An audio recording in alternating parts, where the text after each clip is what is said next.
Good afternoon, everyone. This is Courtney Meinhold here, and I'm with Fresno State Water, Energy, and Technology Center. We call it the WET Center. I am program manager, and I handle all of the outreach, communications, and events here at the WET.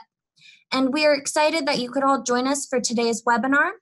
The WET Center is a physical building on campus on the corner of Chestnut and Barstow, and the center provides services to water, energy, and ag entrepreneurs from around the world. One of the services we offer is our Technology Innovation Evaluation, or our TIE process. And today we have Jeff Macon here to go over a brief background and the call for TIE committee members, which is why you are all here. Today's webinar will be recorded, so if you can think of any colleagues or staff on campus, faculty or staff on campus that you think would be a great fit, I would encourage you to let us know. If you have any questions throughout this short webinar, please chat them in to Blue Tech Valley, and I will read them aloud to Jeff so he can answer. You may also raise your hand and I can unmute you on your end where you could verbally say it aloud. And with that, I would like to give the floor to Program Manager Jeff Macon. So Jeff, you can go ahead and take it away. I will unshare my screen right here. All right. Jace, does that look okay on your screen? Yeah. All right. Oh, welcome everybody. Thank you for joining us. So here, the agenda for this 30-minute webinar is Courtney started us off, and now I'm going to present for about 10 minutes on TIE committee members and our recruitment efforts here with you. And then we'll have about 10 minutes or so for Q&A if you have any questions or comments for us. And then we'll let Courtney wrap this up by 3:30 is the plan. Now, our TIE, what we call it here, stands for Technology Innovation Evaluation. And this is part of our process of reviewing clean technology ventures and to see if we can help them succeed in California. And we get a good pipeline of these ventures, and we're trying to see if they will be applicable to any of our programs to help them succeed. And one way we do that is through this TIE process. And we need TIE committee members for this. And TIE committee members, as it notes here, number one, are subject matter experts in physics, chemistry, materials, or other related sciences. And as a TIE committee member, they participate in 1-hour online Zoom meetings to review and provide feedback on presentations from water, energy, and agricultural technology ventures. Now, TIE meetings could lead to applied research projects and the funding for those projects or other outcomes like connecting with private industry or maybe even working with some of these ventures directly.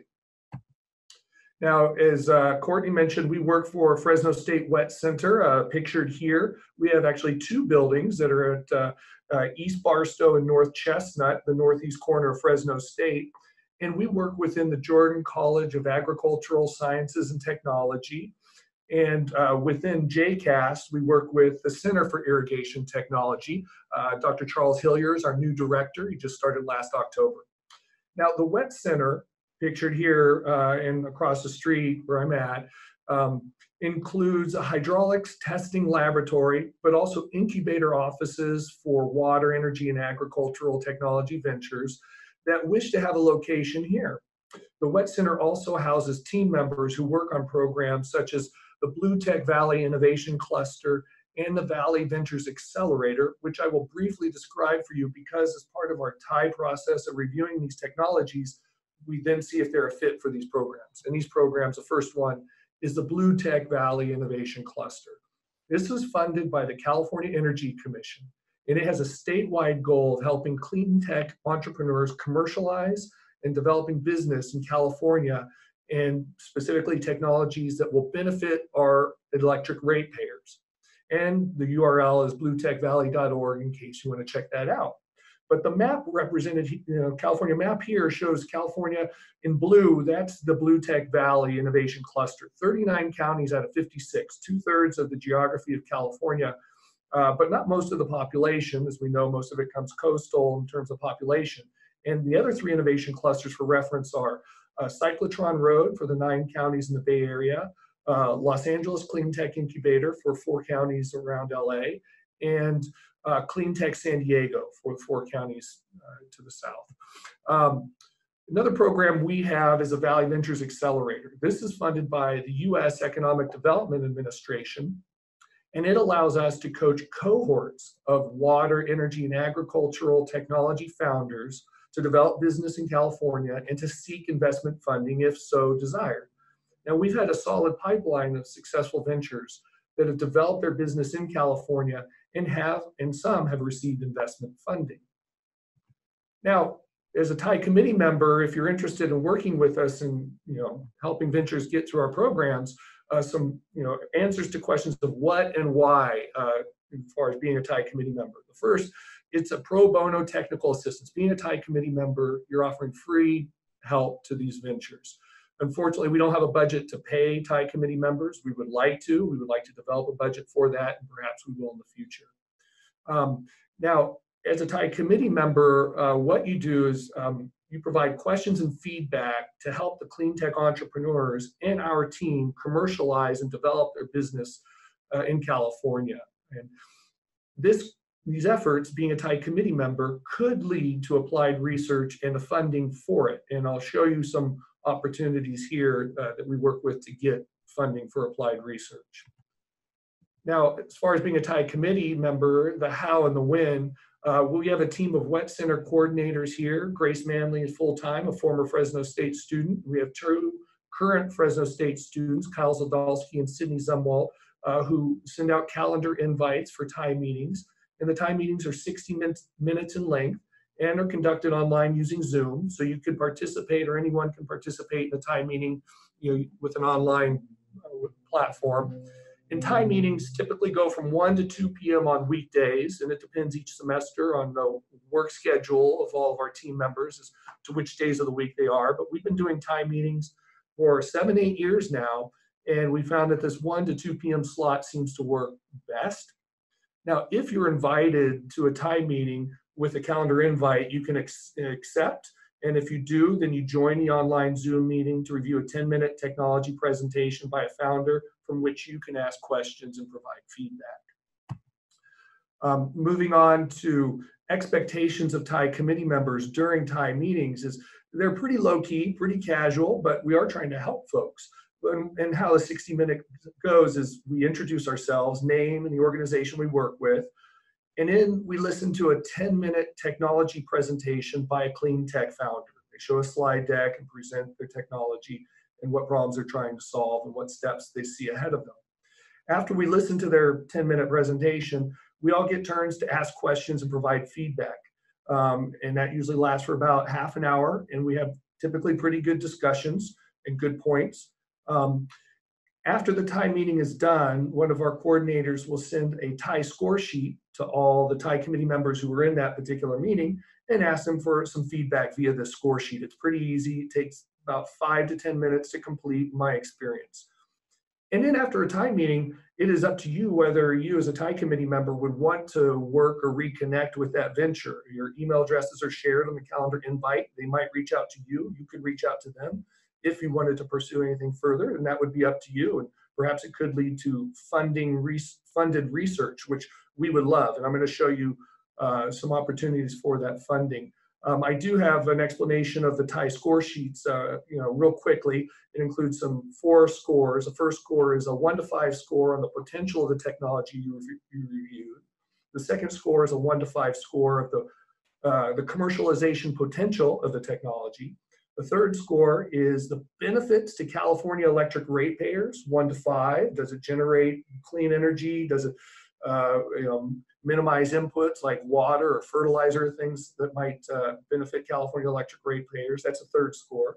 And the fourth and last score is a TRL level, technology readiness level. It's developed by NASA for their space program, which is pretty simple. We have an explainer on the score sheet of what to pick, how to pick 1 through 9 on the technology readiness level. 1 is just an idea of a technology, and 9 is that technology is ready for full-scale production. It explains each level. And then we ask for some internal comments for our Wet Center team and some external comments for the venture and any suggestions you might have. Now, moving on to some of the funding opportunities, there's the CSU ARI, Agriculture Research program out of the Chancellor's office in Long Beach. And you can see from some of the stats here that it's been around for 20 years. They funded over 900 projects, over 160 million, 23% of which goes to students. And some of those projects are done here at Fresno State or Chico State or Cal Poly Pomona or Cal Poly San Luis Obispo. Those are the 4 universities that are directly involved with it. They're Humboldt State and Monterey Bay State are secondarily involved with this project, and it could lead to a venture, a PI applying for and getting funds to test the technology. Second one is Irrigation Innovation Consortium. This is funded through the USDA, so federal funds, through their FAR program, FFAR, and this includes a collaboration of 5 universities: Colorado State, University of Nebraska, Texas A&M, Fresno State, Kansas State. Moving on, another grant opportunity for clean tech entrepreneurs is a CalSeed program that can provide $150,000 of grant funding, no cash match needed, non-dilutive, to clean tech entrepreneurs to take a TRL level 2 through 5, if you know that jargon, but an early prototype of a clean technology and to develop it further. And we've had a number of ventures win this $150,000 first round. There is a $450,000 second round, bringing the total funding available at $600,000. And so this is a good opportunity. Another opportunity coming up this quarter that's just starting is called Cal Testbed. And this is going to provide $8.8 million over the next 3 years into vouchers in amounts of $30,000 to $300,000 for clean tech entrepreneurs to test their technology at one of 10 UC locations. And it might expand that to CSU locations, but right now they're starting off with 10 UC testing laboratory partners to work with. Continuing with funding opportunities is, I'm going to wrap up in just a minute, I'm at 10 minutes, I apologize, but is a Caltech Flow Rocket Fund program. It provides $25,000 to $75,000 for prototype development, similar to CalSeed, but another program. We've had a venture win this, a couple who have been asked to apply again. Funding opportunities through the California Energy Commission can be seen on their Empower Innovation Network, empowerinnovation.net, a new online program to connect all these folks, entrepreneurs, researchers, partners with funding opportunities, testing opportunities, and finding partners for projects. This is a good free tool to connect.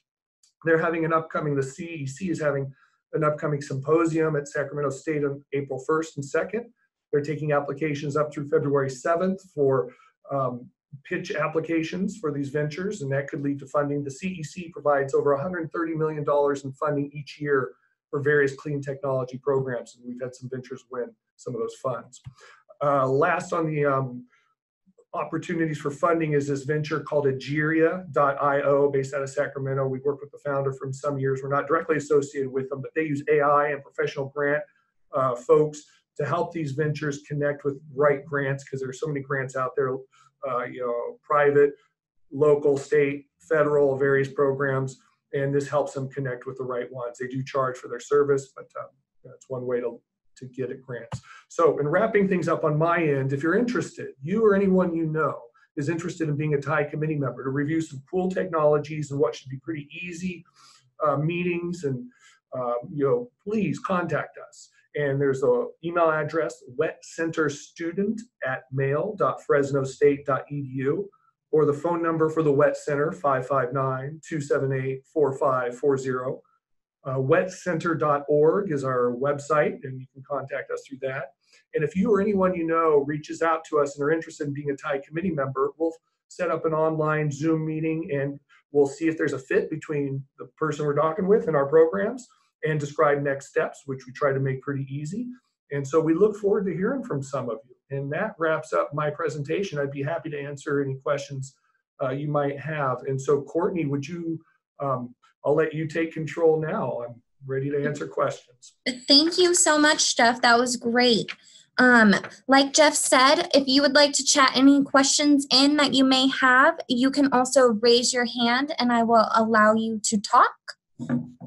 But while you're doing that, I do have a question. Jeff, how would, or what would be required for the committee members? Would they have to join every meeting, or is it, what are the requirements? Sure, yes, fair question, Courtney. Thanks for kicking that off. As a TIE committee member, you choose what you might do. There's no contract or obligation for this. if you have an online meeting with us and we find out, what your skill set is and if you're a fit, and you can join the first time meeting just as a fly on the wall, just to observe and see how it goes.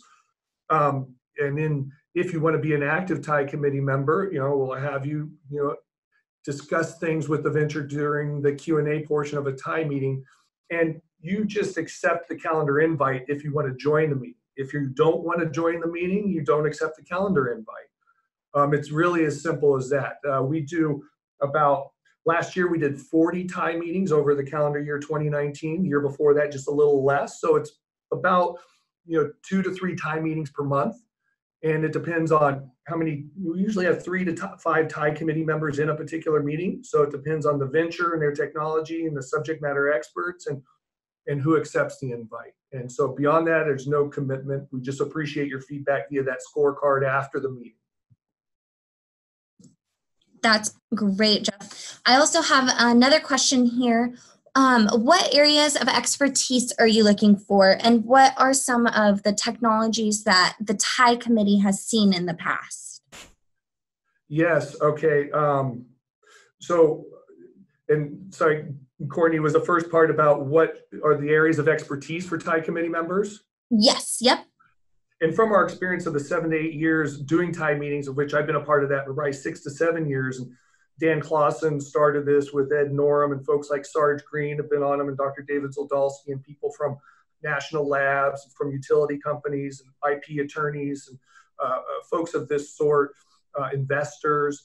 But the areas of expertise we like are physics, chemistry, and materials, and computer science can also be helpful. But the second part of that question, what type of technologies are presented? Years past, we used to get a lot of precision agricultural technologies presented, things for using sensors in fields to manage how water would be used, or things for, getting the pH level right for irrigation water. We got also a lot of wastewater treatment technologies for, irrigation for municipalities and like desalination efforts. But now we're getting more energy technologies because of our work with the California Energy Commission.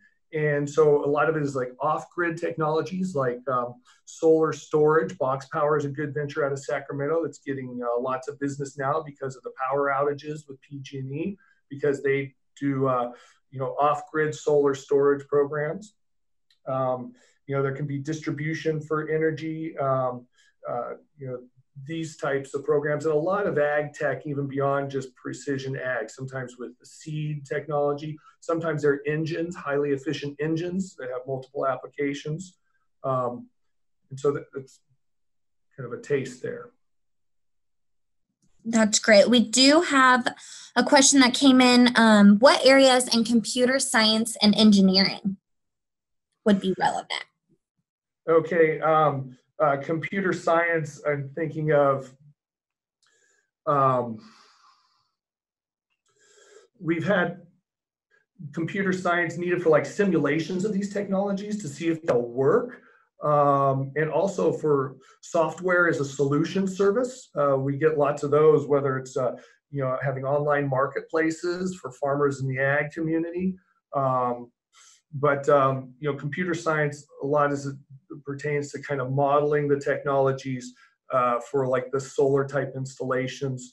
Also for the water treatment for detecting various contaminants in water and reporting on those. So the computer power that can go into that.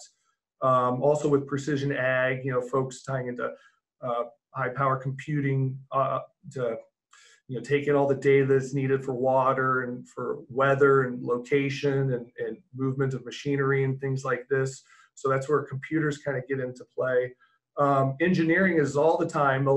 Some of these projects are software based, taking a lot of computer science, but many of them have hardware connections with the software for deploying in the field or with power in mind. So that's where energy comes into play, about the size of the unit. We just had a meeting yesterday at the Wet Center for a technology that has high efficient lighting for theaters school theaters and churches and things like that that is much more efficient with much less power and no heat. So we were having a meeting with an engineering firm. They just received their Cal Seed $150,000 funding. So they're building the prototype and looking with the engineering firm on the specifications to do that. We've had other engineer groups through the Lyles College of Engineering help with highly efficient engines and motors. So been some opportunities there. That's great. I'm looking. Anyone else have any further questions? I'll give it a few seconds. Please chat in any questions. Let's see. Well, it looks like we're not getting any further questions. But I do want to say thank you so much for everyone for joining us. We would love to hear from you if you are interested or if you know anyone that could be a potential fit for joining our TIE committee.